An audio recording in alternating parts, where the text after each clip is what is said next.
À quelques jours de Noël, deux personnes retiennent particulièrement notre attention, Marie et Joseph.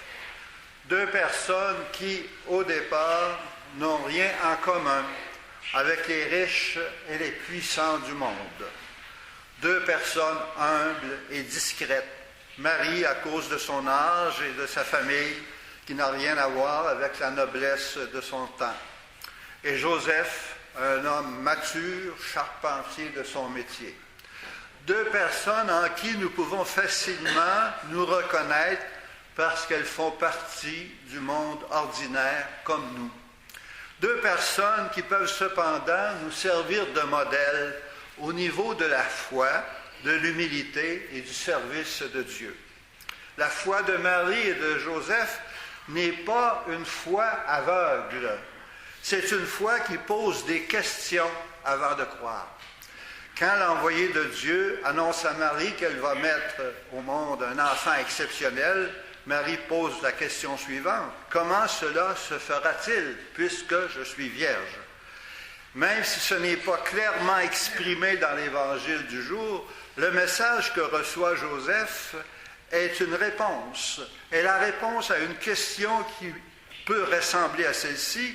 Seigneur, comment se fait-il que tu vas placer sur mon chemin une femme qui est devenue mon épouse alors qu'elle était déjà enceinte? La réponse lui est donnée pendant son sommeil. Ne crains pas de prendre chez toi Marie, ton épouse. L'enfant qui est engendré en elle vient de l'Esprit Saint. Plusieurs philosophes et théologiens ont réfléchi et écrit sur ce rapport difficile entre la foi et la raison. La foi qui s'est posée des questions est une foi qui tient compte de la raison. Et c'est important, en tant qu'être humain équilibré, d'avoir des raisons pour croire. Aujourd'hui, chez Marie et Joseph, nous retrouvons des personnes croyantes qui posent des questions et qui obtiennent des réponses. Comme croyants qui connaissons parfois des moments de doute, il faut poser des questions. Si ce n'est pas directement à Dieu, comme l'ont fait Marie et Joseph, c'est tout au moins à des personnes compétentes qu'il faut poser des questions pour voir plus clair.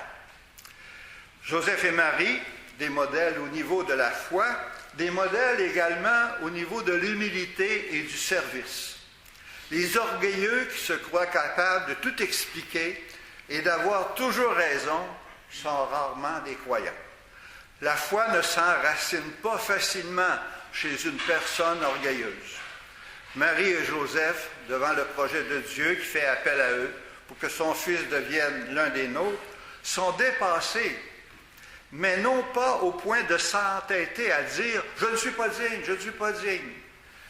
La véritable humilité, c'est faire confiance à celui ou celle qui nous connaît souvent mieux que nous-mêmes et d'accepter le projet, surtout quand il vient de Dieu.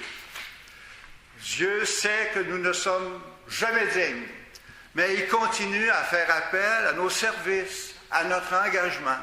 Il tient à nous faire confiance. Il continue à compter sur nous pour s'incarner, c'est-à-dire pour se rendre présent à notre monde. La crèche que nous sommes à préparer n'aurait aucun sens si les croyants qui nous ont succédé, en particulier nos parents, nos grands-parents, n'avaient pas rendu à Dieu le service du témoignage de leur foi. Si nos grands-parents avaient gardé pour eux-mêmes leur foi, on ne serait pas là aujourd'hui. Nous faisons souvent appel à des impasses. Nous faisons souvent face plutôt à des impasses. Quand la foi est faible, nous ne pensons pas faire appel à Dieu, comme ce roi Akaz dans la première lecture, qui ne voulait pas déranger le Seigneur avec ses problèmes. Non, non, non, je ne dérangerai pas mon Dieu. Et le prophète de lui dire, tu fatigues bien du monde, tu ne te gênes pas pour fatiguer bien du monde, bien, il faut que tu fatigues aussi mon Dieu avec tes demandes. Et comme tu ne veux pas le fatiguer, bien, je vais t'annoncer ce qui va arriver. C'est qu'un enfant naîtra d'une jeune femme, il s'appellera Emmanuel, c'est-à-dire Dieu avec nous. Et dans l'Évangile, on nous dit que cette jeune femme est Marie, que le Fils s'appellera Jésus, nom qui veut dire le Seigneur sauve. Les impasses ne manquent pas dans nos vies. Que ce soit chez nous ou à l'étranger, comme c'est le cas présentement en Haïti, en Afghanistan, en Irak et bientôt avec l'Iran. Comme le roi Akaz, on ne veut pas déranger le Seigneur avec ses problèmes. On veut tout régler sans déranger Dieu. On est assez fin pour ça. Mais Dieu est maintenant avec nous et c'est lui qui peut nous aider.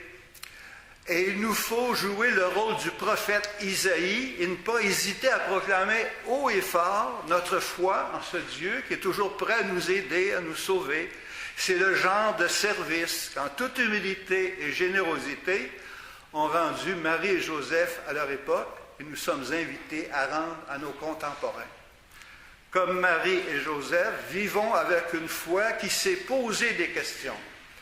Sans nous prendre pour Dieu, mettons-nous à son service pour rappeler qu'il est présent plus que jamais à un monde qui l'oublie si facilement. Avec le prophète Isaïe, chacun et chacune d'entre nous peut redire à ceux et celles dont la foi est faible, « Il faut que vous fatiguiez mon Dieu avec vos demandes. » Et le Dieu avec nous, qui sauve, interviendra. Amen. Amen.